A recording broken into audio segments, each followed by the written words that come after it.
Namo tassa bhagavato arahato samma sambuddhassa.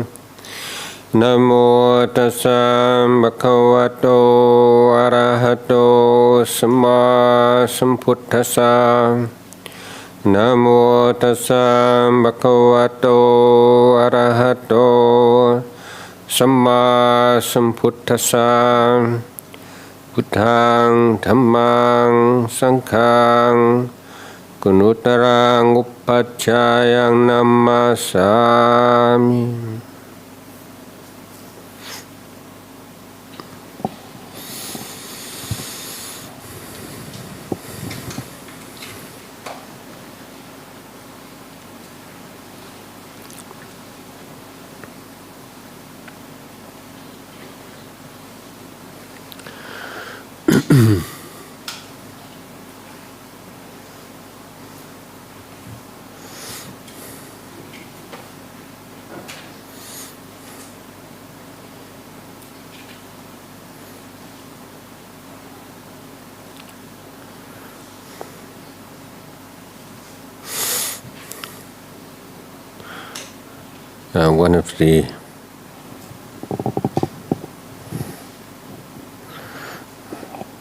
One of the most unpopular words in schools I found is compulsory. You don't want things that are compulsory.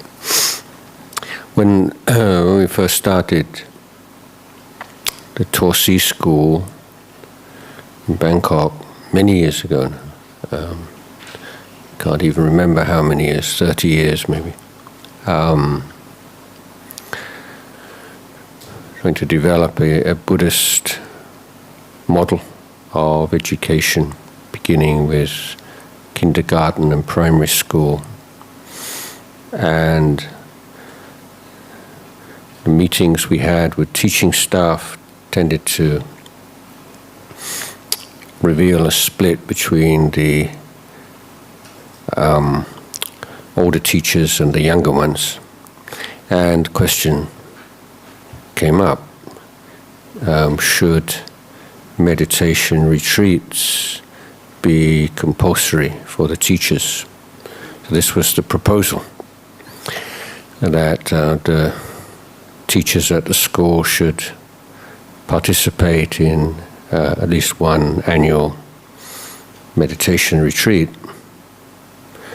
And so the older teachers all thought it should be compulsory, and the younger teachers said it should be voluntary, it shouldn't be compulsory. And so I had the deciding vote, being the chairman. So I said we would go for the middle way. It would be compulsory only for those who didn't volunteer.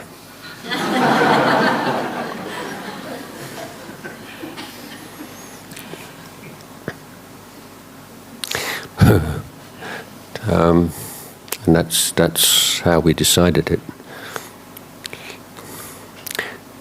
But often there is a resistance to anything that we feel that we are being forced into, irrespective of whether it's beneficial or not. It's just a sense of being forced and being told what to do. It's very difficult for many people, many of us. But the assumption is that without some kind of external compulsion, we would have some kind of free rein. We would be free to, what would we be free to do? We would, in fact, be free to follow our likes and dislikes. And the, if I use a posh word, it's like reification, or the importance given to likes and dislikes over the past many years is quite incredible. And this kind of enshrined in sort of the social media or Facebook likes or dislikes, and how powerful that can be when someone sees the number of likes or the number of dislikes on something they've posted. Wow, how could that have such a incredible emotional impact? It's like magic, isn't it? Black magic of a kind.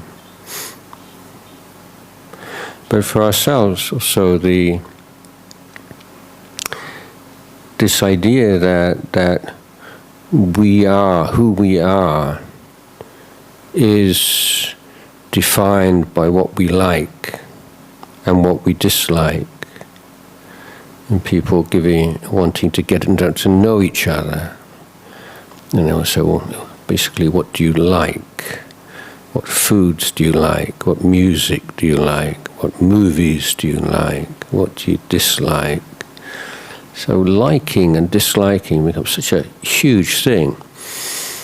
And personality seems to hinge upon liking and disliking and being liked or disliked to an incredible degree.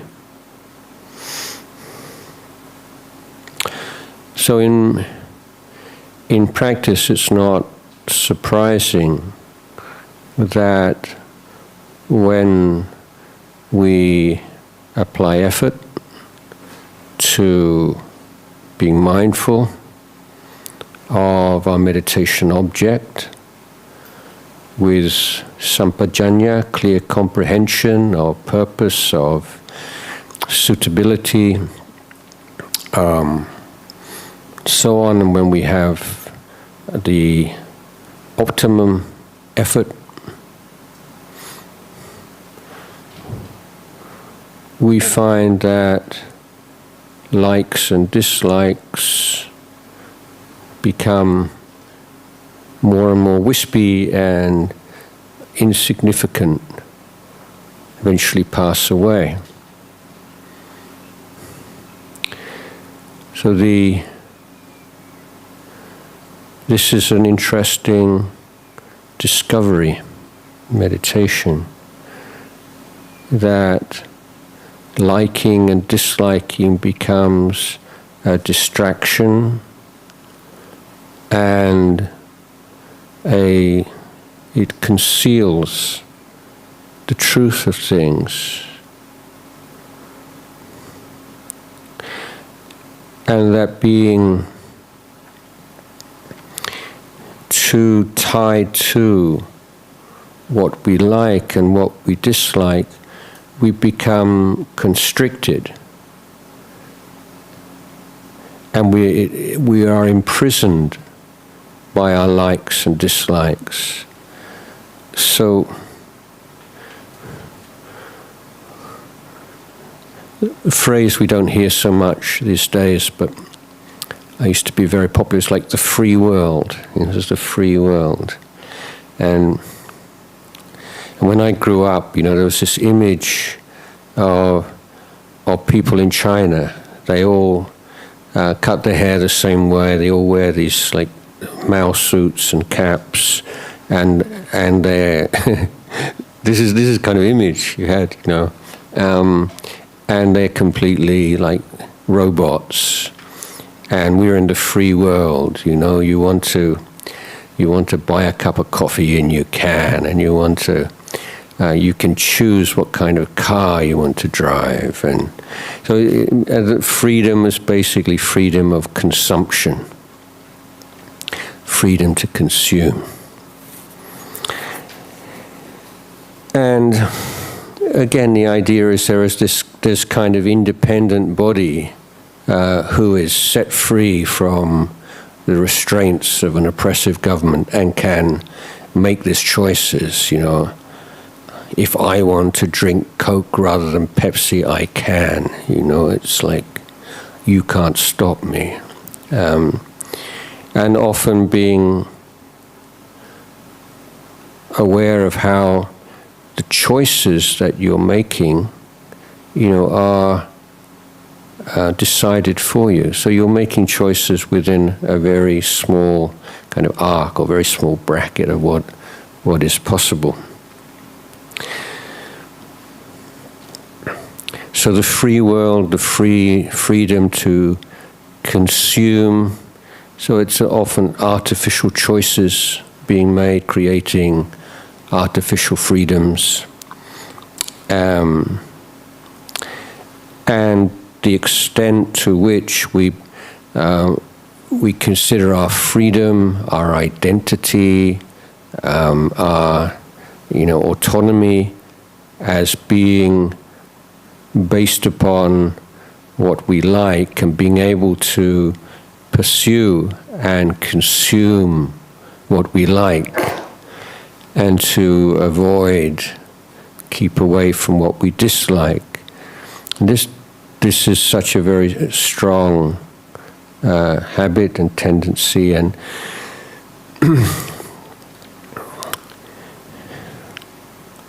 and it's when we really start to look more closely at the mind,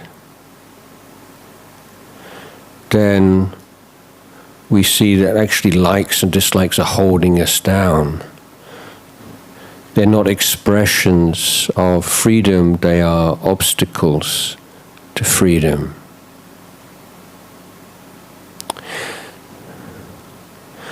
So as we meditate, I think then it's not that likes and dislikes disappear from your mind. Some of them are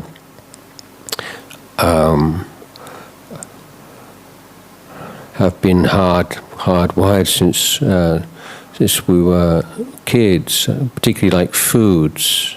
You see that very clearly. If there's a particular kind of food that you loved when you were a small child, you're basically going to love that all your life. We have these kinds of inbuilt or very deeply conditioned likes and dislikes. But what changes is not the existence of likes and dislikes, it's like what role they play within the kind of the ecology of your mind, or what's their how much importance you give to them. And one analogy that I've come up with and is of the farmer in the northeast where I spent so much time. Then sometimes the farmers are going out into the fields in very uncomfortable conditions, extremely hot, extremely humid, pouring with rain. And for sure they have feelings of like and dislike coming up in their minds. They don't like hot weather any more than somebody who works in an office likes hot weather. They don't like humidity or being soaked through to the skin. But it's not something that they make a problem out of, because there's no option. A year or so ago, I was speaking with farmers in central India, and they told me that in the hot season it gets up to 50 degrees centigrade. And I said, goodness, how can you survive? How can you work? How can you do anything in 50 degrees? And a young farmer just gave me this really kind of withering look, you just get on with it. I mean, you don't have any choice. What else are you going to do? You've got a family to feed. And when you have that kind of pressure on you, to make a living, to survive, then those thoughts of, I don't like it when it's hot like this, or it's cold like this, or it's wet like this, they're there in the back of your mind, but you don't give any attention to them, because why would you? And when we're practicing meditation, this is a kind of evolution that happens. There are likes and dislikes in the mind, but they're just part of the environment. It's part of the sort of the ecology of the mind, if you like. They're not something that you feel compelled to act upon. Whereas, as I mentioned just now, many people feel that they should have the right, to pursue and enjoy the things they like, and to avoid the things they don't like, and feel oppressed and uncomfortable when they cannot enjoy the things they like, or when they are compelled or asked to do things they don't like. And apart from anything else, it makes like and dislike into these permanent entities.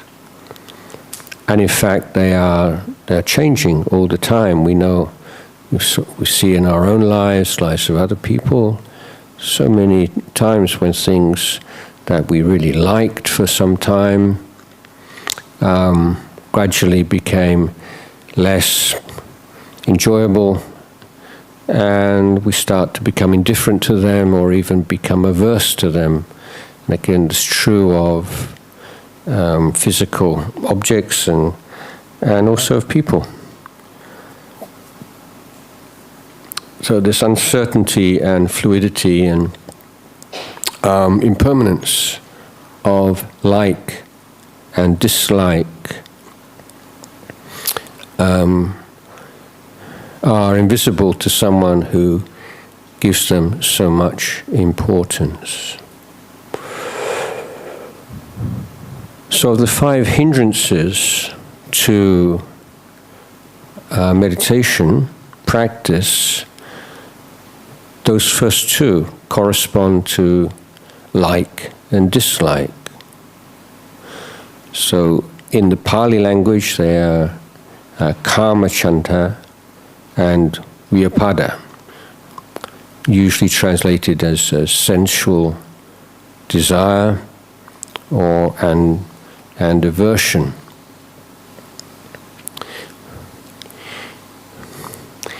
But the sensuality that is referred to here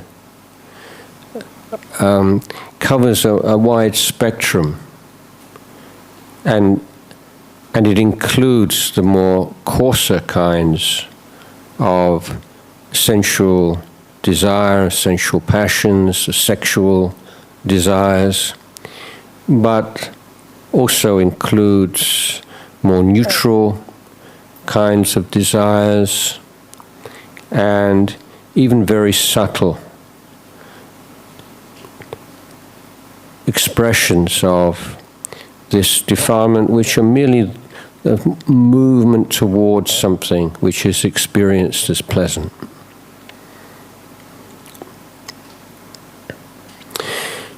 So in meditation, why won't the mind stay with an object? Why can't you just say, so we have 45 minutes now, I'm just going to stay with my breath, I don't think I'll let my mind go anywhere else. Of course you can't do that. And right there is some very profound truth of uncontrollability and anatta. But when we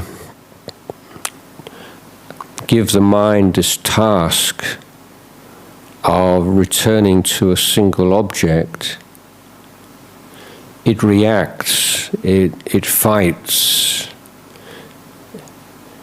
it feels constricted.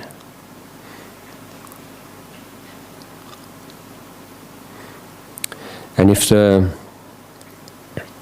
there's not a total consent to the practice, and the words that I used yesterday, words like interest and contentment, enjoyment of the meditation object, then before very long there is the object is unable to give sufficient content, sufficient pleasure to the mind, and there's a boredom arises. Boredom meaning, this is not enough for me. I want something else. I want something more than the sensation of the breath or my meditation object. So it's a discontent. And then the mind will often go off into these realms of like and dislike. So in the sensual desire, kamachanda, the first hindrance, the mind seeks out things that give immediate pleasure. So anything in the realm of the senses, in the world at all, that we find pleasant, that we like, they draw us towards. It's like a comfort blanket. It's something that when you think of this thing, you just feel, it's like settling back into a comfy chair. Or it's a something, you know. And meditation can be fearful. It can inspire fear that one's treading into the unknown, or perhaps there is a fear of things that might come up in the mind, and there's the retreat into the realm of the pleasant and the liked. And so for some people, and sometimes it might be sexual fantasies, but it might be thoughts and memories of food or sport, movies, music, politics, anything at all in the realm of the senses that when you think about it, there's this sense of, it's like an immediate, like a sugar rush. You know, it's immediate gratification. And so if in your daily life, generally you're someone who gives a lot of importance to enjoying what you like, and you have a lot of aversion to not being able to, then the mind, when it occurs this obstacle, a lack of immediate gratification, and inability to experience sensual pleasure physically because you're sitting on the floor, cross-legged or whatever, then let the mind just shoots off, and it suddenly appears in the realm of the senses.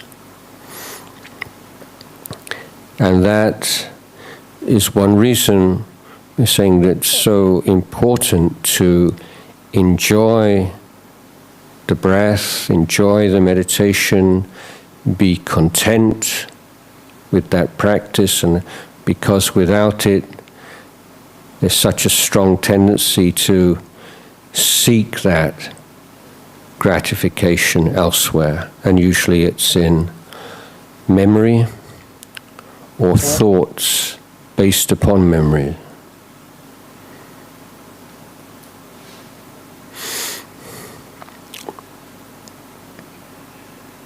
The second hindrance, a dislike, and that's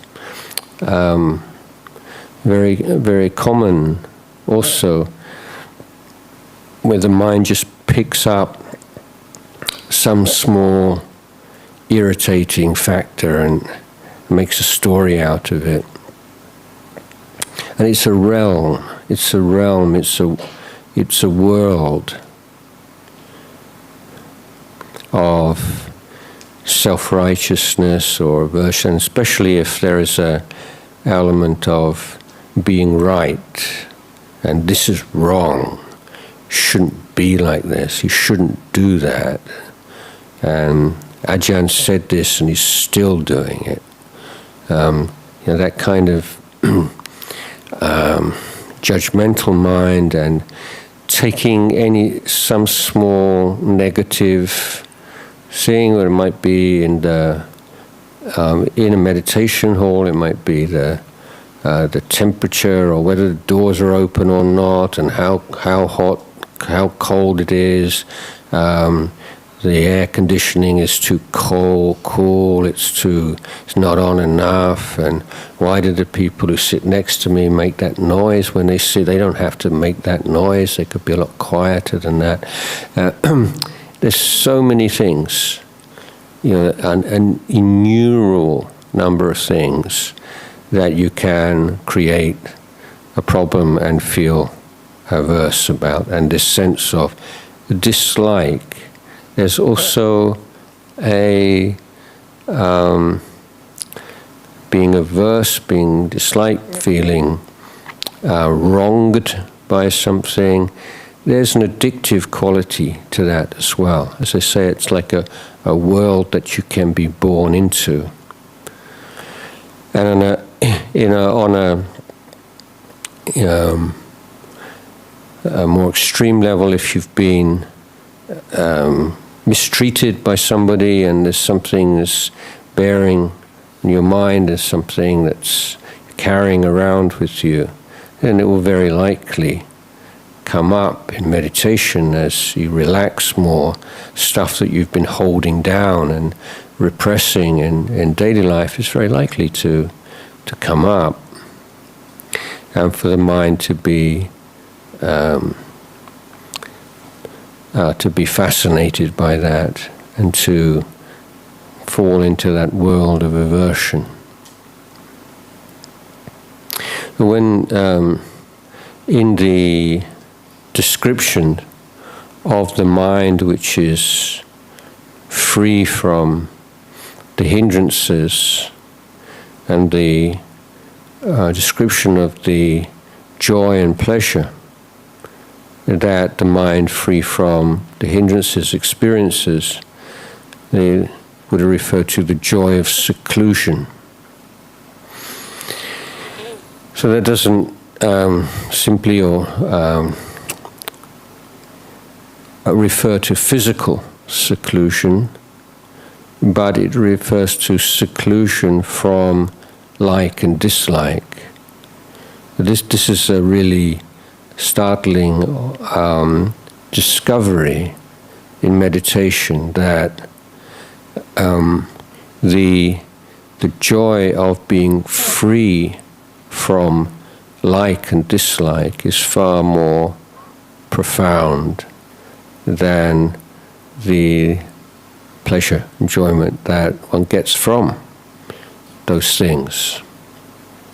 That they are like chains upon you. So the joys and the of the mind as it follows the path of meditation are not defilements as such. They can be attached to in the wrong way. But the Buddha said on many occasions that the pleasure and joy of meditation are not to be rejected and not to be avoided. That there is nothing poisonous about them, nothing dangerous about them. And it is through realizing the joy of the mind which is purified or abandoned temporarily at least, that gives you the courage and the determination to let go of small pleasures. So there is this idea that the more profound joy and happiness, pleasure of the meditative mind is only accessible to someone who is willing to let go of, abandon, renounce the small pleasures of the senses, the small pleasures of like and dislike.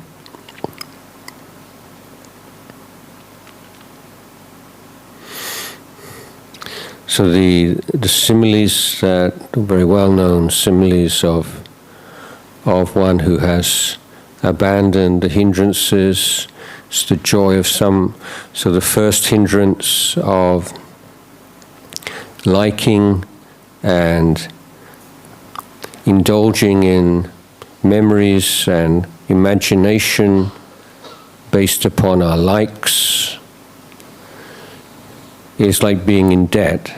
And the one who abandons that experiences the joy of someone who is released from debt, someone who's caught up in the aversion and anger and negativity and indulging in that. It's like someone who has a fever, and abandoning that gives the pleasure of someone who recovers from a fever.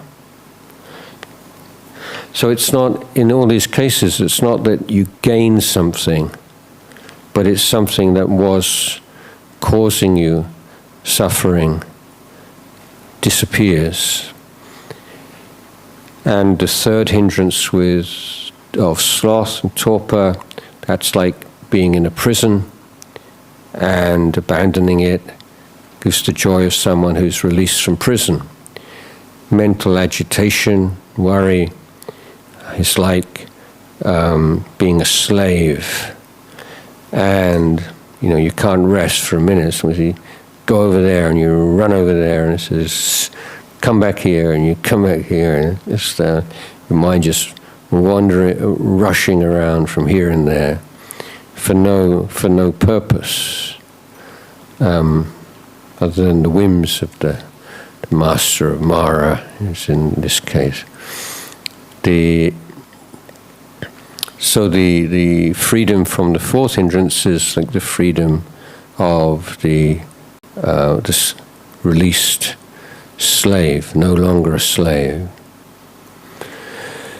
And the fifth hindrance of doubt, skeptical doubt, is like being lost in a dangerous desert and inhospitable terrain, and finding one's way home is the release from doubt.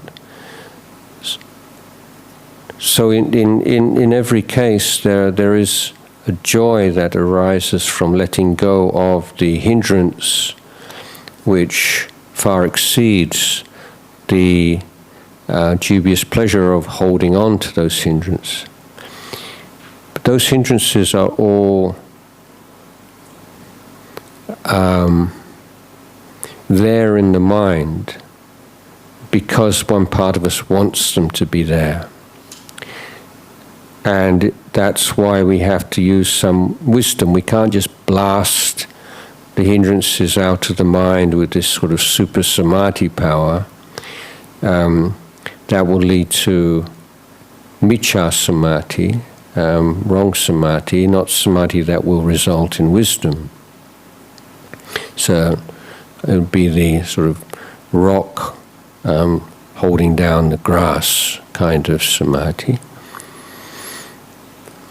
But recognizing what it is in the hindrance that we want, and which we find on some level satisfying, and that's the way to uproot those hindrances. The hindrances are, in some way we can say they are like kind of initial, basic level defilements.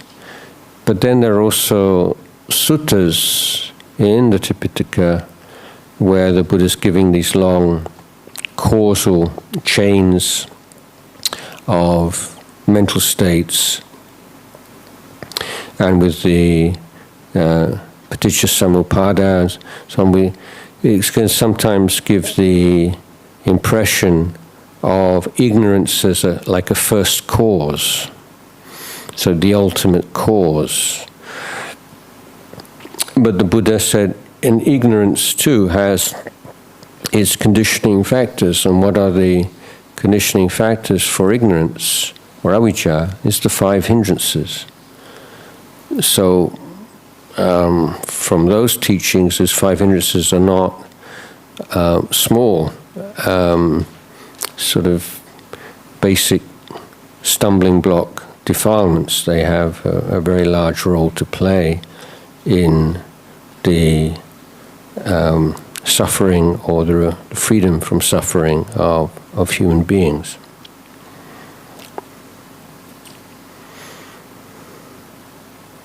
So one of the takeaways here, I think, is that the hindrances that come up in the mind are the ones which are stronger for us at different times, or maybe ones that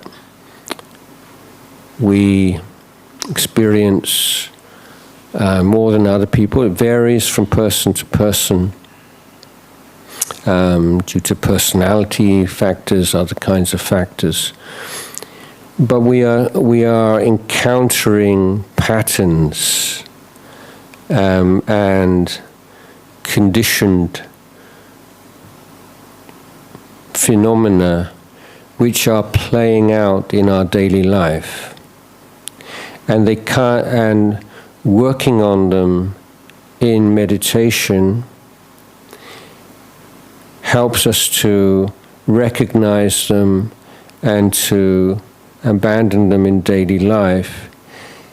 And yet at the same time, we have habits in daily life which feed the defilements. And so there has to be this two-way process whereby the meditation practice is having a beneficial effect on our daily life, but also where we're taking certain steps in our daily life which are having a beneficial effect on our meditation. I'll give you an example, like strong mental agitation. So there are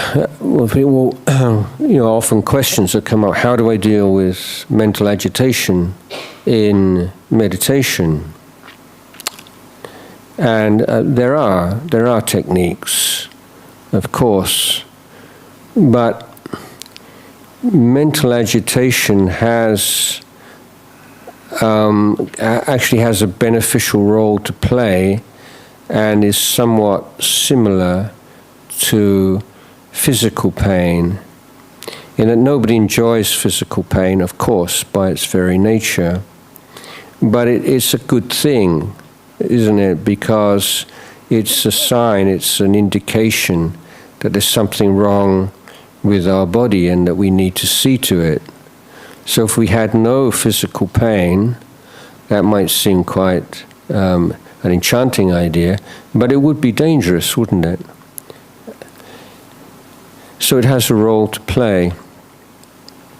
And mental agitation, of course, as I mentioned yesterday, first day of a retreat, that's going to be pretty well normal, that there'd be a certain amount of agitation in the mind.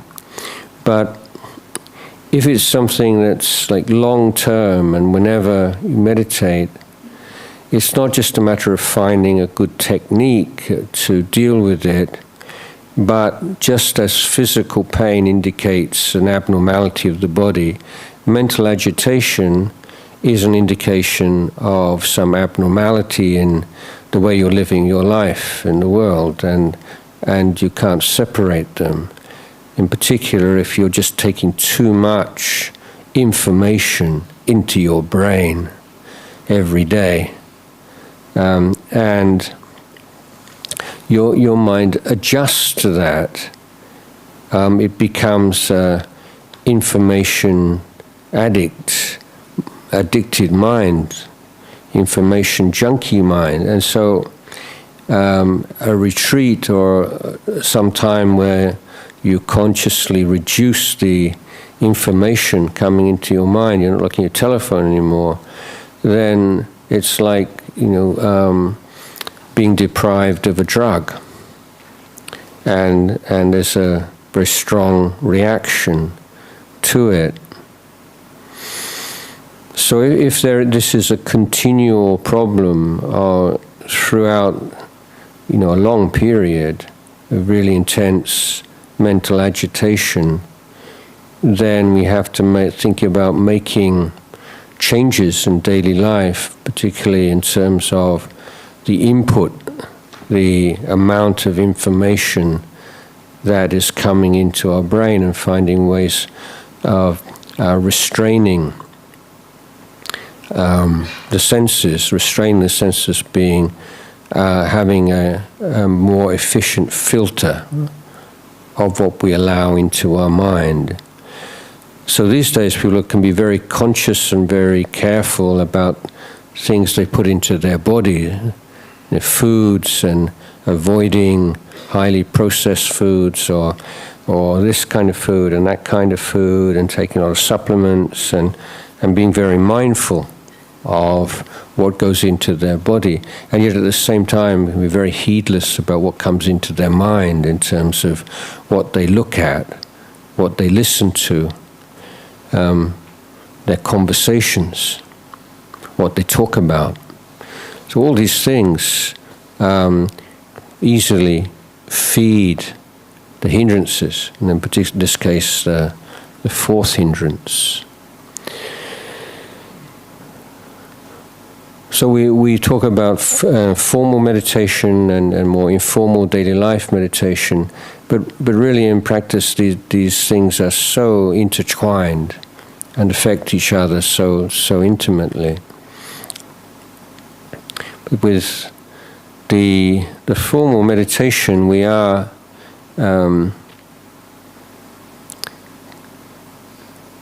entering into an artificial situation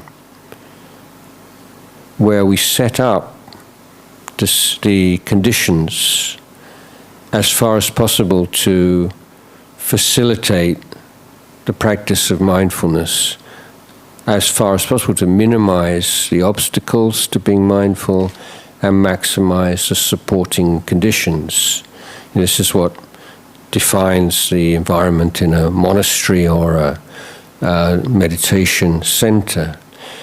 So it's not a causal factor. You come into a peaceful place like this and everything's set up, that it's going to be easy, but it's easier. And having done that, then we look at our minds and we try to train our minds, and our bodies and our minds provide a very efficient feedback system. So it's like we're in a laboratory, if you like, and our body and mind are our objects of study, and we're looking at them under the microscope of mindfulness. So to give you an example, what I mean by this is in the area of posture. So one area of study is the relationship between the body and the mind, and the posture of the body and mental states, and how they affect each other. So we can observe that. I think that sitting, how we place our legs or our hands can have some effect, but it's a minor effect. It's not a major conditioning factor for meditation experience. But certainly our spine is, and whether or not the body is straight, and that's not like a forced straightness, but just a natural straightness of sitting in the correct way. Then we can observe, and so much of meditation is about observation and learning from our observations. So we see that if mindfulness is lost, it tends to reflect in the posture. And so posture is giving you feedback. You know, if you've lost mindfulness and you're starting to slump, that's your feedback. If you're putting too much effort, trying too hard, then there can be agitation of mind increases, physical discomfort, sense of tightness across the chest or pain in the head. This is the body, mind giving you feedback, too much effort, not enough relaxation. If you're too relaxed, then, as I say, your body starts to slump, mind goes off into one of these realms of like or dislike, or you start to feel sleepy. This is the feedback. So rather than getting discouraged by these hindrances, look at them as useful information. Like you're getting this immediate feedback. Everything that happens is an indication. So if let's say if there's sleepiness or agitation, or these things are telling you that your effort is not this atapi effort, it's not the balanced optimum effort, or that there's some gaining idea in the mind, some craving in the mind, or some wrong idea in the mind. So these are not like enemies so much as these are information. It's information that the meditative approach is imbalanced or it's incorrect, and this gives us the opportunity to make changes and to remedy and tweak the effort. So if we avoid this idea of I'm doing this thing called meditation in order to get this result, which is samadhi or vipassana or whatever, and we look at I'm training my mind, I'm looking and I'm understanding the five khandhas and the body and the mind, and the arising and passing away of defilement, and what feeds defilement and what reduces defilement and what eliminates defilement, and everything that happens, and whether there's the mind's slipping away into pleasant memories, and it means that the mind is dissatisfied, is discontent with the meditation object. That's the information you've got. If your mind is wandering off into pleasant daydreams, then it means that you prefer that to the breath. So that's really important information, And So the attitude again is of learning, of inquiry, of applying these techniques and seeing what happens. Oh, this happened. You know, some people, they sit for a while and then the mind start to calm down, and then suddenly it feels like they're floating in the air, or they're sinking to the earth, or an arm disappears, or a leg disappears, or the head disappears. And so that's an unusual phenomena. And the sense that you have an arm, or you have a leg, and you have a head, that's a usual phenomena. But the practice is to maintain the same clarity of awareness and equanimity, both with the usual and the unusual phenomena. And that's the refuge in that Buddha knowing. Say, oh yeah, oh that's interesting. This feels just like got no arms, or I've got no legs, or I've got no head, and that's the current state of affairs. It's like this right now. No need to get frightened, no need to get excited. It's just it's just this. This is unusual. Oh, this is usual, this is unusual. But usual and unusual are just two sides of the same coin. It's just the nature of present experience. Okay, so I'd like to leave discourse at this point.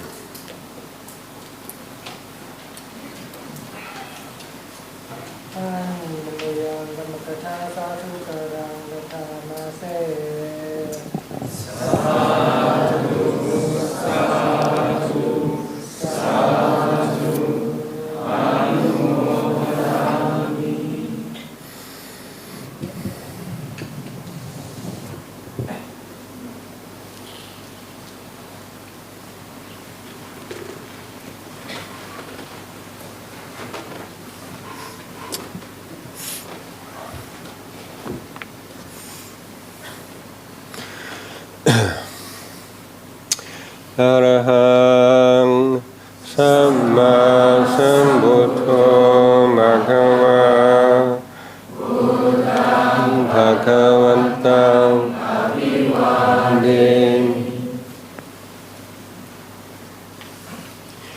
Suvakato Bhagavata Namo Dhammang Namasami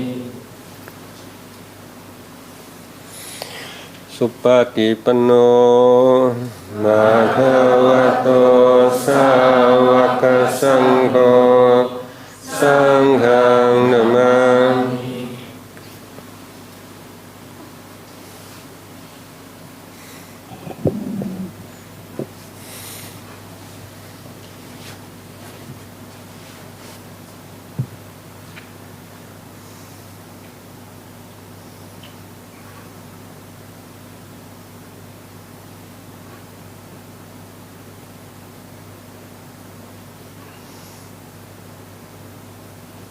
Ecology